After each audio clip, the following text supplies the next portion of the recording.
Nós sentimos muita felicidade e muita gratidão de poder compartilhar com cada um de vocês um pouco daquilo que nós conhecemos, acreditamos e estudamos. Ficamos agora com o Dr. Marco e a sua palestra. Boa noite. Boa noite. Eu quero agradecer o convite que me foi feito e eu fico muito satisfeito de estar aqui essa noite e muito bem impressionado pela quantidade de pessoas aqui reunidas essa noite e eu espero que a gente possa aqui compartilhar a palavra de todo mundo aqui e que a gente saia daqui muito satisfeito com o que a gente esteve presente aqui. E me foi falado, assim, eu fui convidado para falar sobre a questão do racismo e a legalidade, né? E a gente já começa dizendo que o racismo não é legal, né? Não é uma atitude que a gente na sociedade deve aceitar como um padrão. E a gente sabe que do ponto de vista biológico, assim, o que existe, na verdade, é uma raça, né? Todos nós pertencemos à raça humana e até a experiência da cultura popular, né? O próprio autor Gilberto Gil disse, né, que a raça humana é fruto, né? Como que é, Cris? A raça humana é fruto do trabalho de uma semana de Deus, né? E a gente pega esse mote assim e pensa que, na verdade, no início éramos iguais. No início diz lá que eram todos pertencentes a uma mesma raça. Alguma coisa aconteceu na evolução histórica do homem que acabou existindo uma classificação dentre essa raça. Uma classificação, uma subdivisão que indicava, na verdade, uma vontade muito grande de um determinado grupo se sobrepor a outro grupo, né? E essa divisão foi das mais diversas, assim, desde por razões de cor de pele, razões de tipo físico, razões de etnia, enfim, ao longo da história vimos essa divisão ocorrendo e ela, na verdade, indicava uma segregação. Então, essa divisão servia a uma segregação. E a gente viu até civilizações, assim, que a gente tem até como referência, né? A gente pega o berço da democracia, né? Atenas, o berço da democracia, onde as pessoas se reuniam em praça pública e decidiam o futuro da cidade. Que coisa maravilhosa. A gente tem como exemplo isso. Mas Atenas era uma comunidade em que existia uma escravidão, né? Nem todos eram cidadãos. Aquele que era chamado à discussão era cidadão, mas na verdade quem atuava no dia a dia da cidade eram os escravos. Então a gente logo na origem a gente vê isso, mas trazendo isso para os dias de hoje, a gente vê também que a questão do racismo, da xenofobia, é uma coisa presente, assim, e acontece de forma explícita, acontece de forma implícita, acontece em países desenvolvidos, acontece em países subdesenvolvidos. Estamos assistindo, hoje em dia, o que está acontecendo com os refugiados na Europa, e é uma coisa bastante significativa, né? Assim como também estamos vivendo aqui no nosso país, no Brasil, uma onda digamos assim, de conservadorismo, em que muitas vezes, assim, seres humanos provenientes de outros estados acabam sendo taxados como inferiores. Hoje em dia, a gente vê o tratamento que é dado, por exemplo, a nordestinos, né? E isso nos faz pensar, assim, do que está acontecendo na nossa sociedade. Então, por outro lado, assim, a gente entende que é hora da gente focalizar naquilo que é essencial, assim. É hora da gente resgatar, na verdade, aquela origem que fala que somos iguais, pertencemos à mesma raça. Não é isso mesmo? Só que, assim, para a gente construir um projeto coletivo de sociedade, da nova sociedade, daquilo que a gente identifica como necessário, a gente precisa pontuar certas questões que são importantes. Por exemplo, não dá, hoje em dia, para a gente falar em somos iguais, sem a gente pensar na herança histórica que a gente traz, né? Grupos sociais foram marginalizados durante a história, e a gente não pode deixar de resgatar isso. Mas a própria legislação, ela se preocupa com isso. Ela se preocupa, e ela fala assim, ó, a gente precisa equalizar a vida social. A gente precisa resgatar aquilo que outrora a própria civilização teve como excludente. A gente precisa primeiro trazer. Então, esse equilíbrio é necessário. E aí que entram, por exemplo, as ações afirmativas dos direitos humanos. Ações afirmativas são ações pontuais que servem a trazer uma equalização nas relações que se estabelecem na sociedade. Então, nós temos, de um lado, as ações afirmativas e temos também a necessidade das ações repressivas dentro da sociedade. Então, a nossa experiência legislativa mostra que hoje nós temos, sim, um arcabouço jurídico interessante, assim, tanto no aspecto das ações afirmativas, como também no aspecto das ações repressivas. E isso a gente tem que lembrar que veio no final da Segunda Guerra Mundial. Nós tivemos assim a comunidade internacional, ela entendeu que deveria tomar uma posição. E essa posição seria o seguinte: a valorização da dignidade da pessoa humana. E essa valorização da dignidade da pessoa humana passou necessariamente pela viabilização de instrumentos legais que pudessem gerir a vida em sociedade internacional. Então, nós temos como marco dessa movimentação, nós temos o quê? A Declaração Universal dos Direitos do Homem, né? E a partir desse entendimento, outros instrumentos foram nascendo, e até que a gente teve, dentre esses instrumentos, nós tivemos a viabilização dessa lógica das ações afirmativas, que o nosso país é signatário, né? Então adentrou ao nosso universo jurídico através de um decreto, e a gente passou a ter essa responsabilidade também de trabalhar com a lógica das ações afirmativas. Porém, não existia uma lei que dissesse claramente quais seriam essas obrigações. Foi somente na Constituição de 88, a chamada Constituição Cidadã, que nós tivemos, assim, digamos assim, um salto de qualidade significativo. E o Brasil passou a ter, na sua disposição legislativa, obrigações que assim, vincularam toda a sociedade para que fosse obrigatória a questão das ações afirmativas. E a questão das desigualdades, as questões da observância da cidadania, a observância da dignidade da pessoa humana, tudo isso decorreu da Constituição. Mas não só isso. O mais importante de tudo isso é a questão do princípio da igualdade. E aí que eu quero chamar a atenção de todo mundo. O princípio da igualdade esculpido na Constituição Federal. Então, as pessoas, os críticos às ações afirmativas falam assim: todos são iguais. Então, não quero saber de cotas em universidades, não quero saber de nenhuma ação afirmativa, porque todos são iguais e assim devem ser tratados como tal, sem privilégios para ninguém. Esses são a voz dos críticos. Mas a gente vem e diz o seguinte: essa igualdade que a nossa Constituição ela prega, não é essa igualdade. É a igualdade substancial. É a igualdade que nos informa o seguinte: os iguais devem ser tratados de forma igual, mas os diferentes devem ser tratados de forma diferente.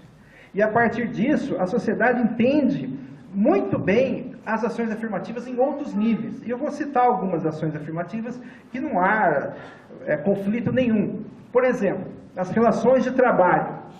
Vem o direito do trabalho e diz assim: olha, nós precisamos tratar a relação empregado-empregador de forma diferenciada, de forma que a gente possa entender que o empregado é um hipossuficiente e a gente deve igualar, através da lei, da força, da tutela do Poder Judiciário, devemos igualar o empregado com o empregador.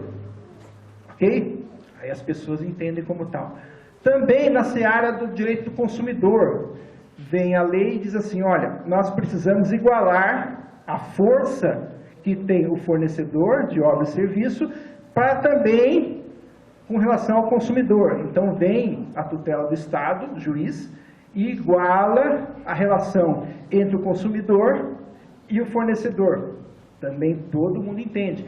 Criança e adolescente, proteção integral do Estado, também para dar proteção especial, todo mundo entende. Com relação à mulher vítima de violência, também vem o Estado e fala assim, vamos dar proteção especial, todo mundo entende. Mas quando a gente fala das relações vinculadas, por exemplo, a quem está na linha de pobreza, ou a quem está com uma situação racial diferente, as pessoas param e falam, não, espera lá, nós somos iguais, não há que se estabelecer diferenças. E aí a gente lembra do resgate histórico, ok? Então, assim, a gente tem que entender que a igualdade que a Constituição prega é assim, ó, vamos viabilizar um projeto coletivo, sim, mas vamos partir da nossa história, vamos, na verdade, resgatar aquilo que aconteceu na nossa história e vamos equalizar as relações que se estabelecem na sociedade, ok?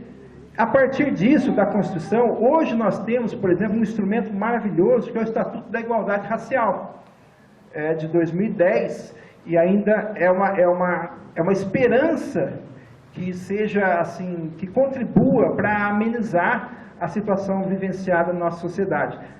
Isso, do ponto de vista das relações, das ações afirmativas. Porém, há necessidade também das ações repressivas, porque a gente sabe que problemas existem, né?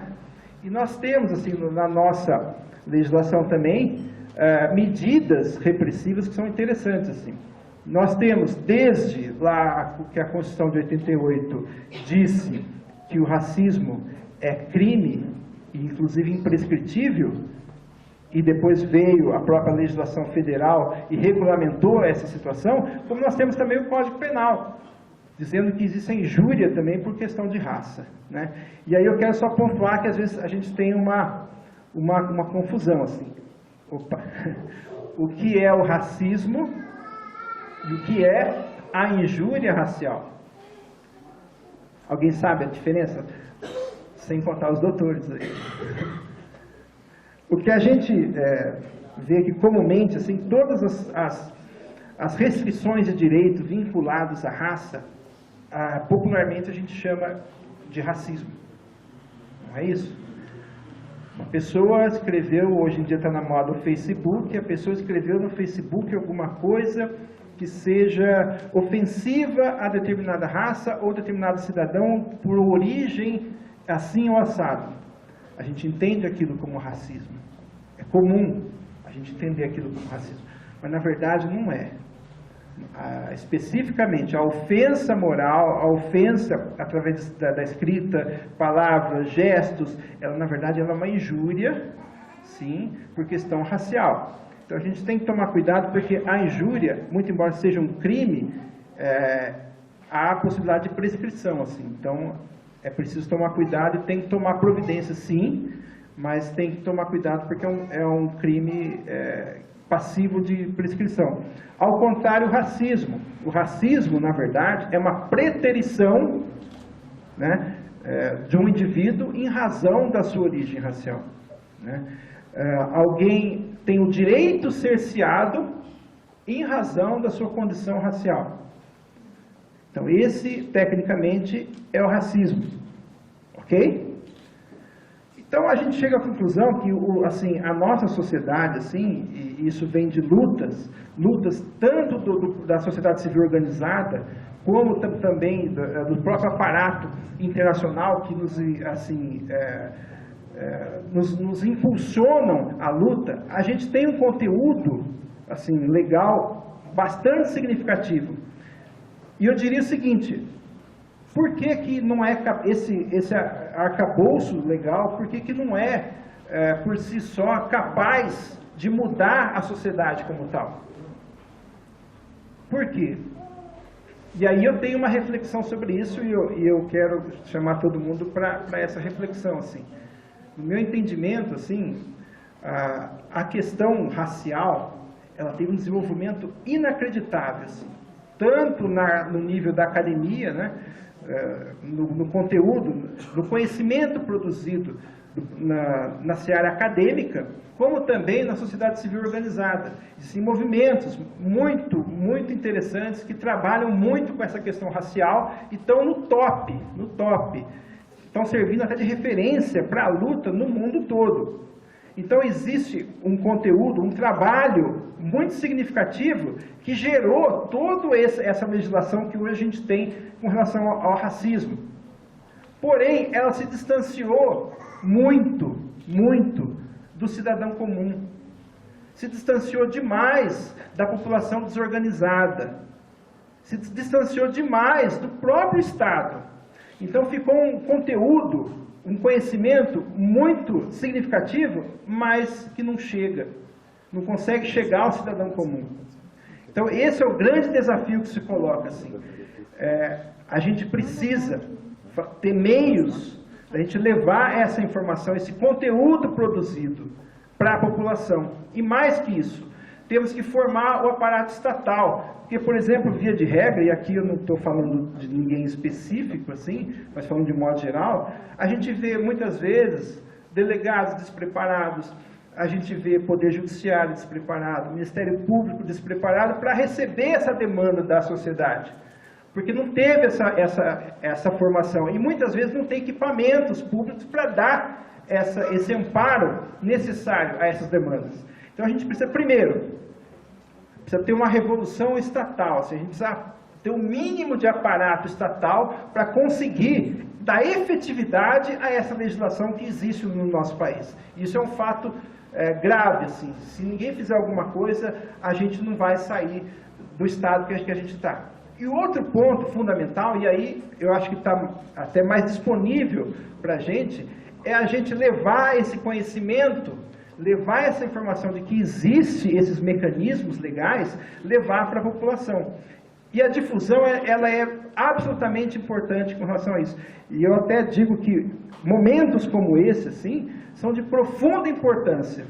Porque são momentos que a gente pode conversar sobre o assunto e entender que é possível a gente modificar, que instrumentos até existem, muito embora sem tanta efetividade, mas é hora da gente começar a pegar essa informação e levar à população, levar ao cidadão que não está inserido em contextos como esse. A gente vê aqui que é pessoal muito engajado, a gente vê com bons olhos tudo isso, mas existe uma grande parte da população que não está inserida em movimento nenhum, não está inserido na sociedade organizada, não tem acesso a esse conhecimento e por si só não faz uso desse conhecimento. E se a gente não tiver a sociedade, o cidadão comum, pressionando o Estado a dar efetividade a essas leis, a gente não vai conseguir sair nada mais do que um discurso tão somente e sem a prática que a gente tanto almeja.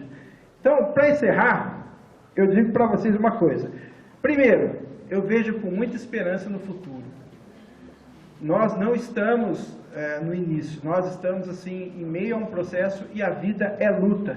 Nós temos um conteúdo de conhecimento significativo, nós temos uma legislação interessante, mas nós não temos ainda a efetividade que a gente almeja. Então a gente tem que crescer, mas a gente tem que usar o que a gente já tem.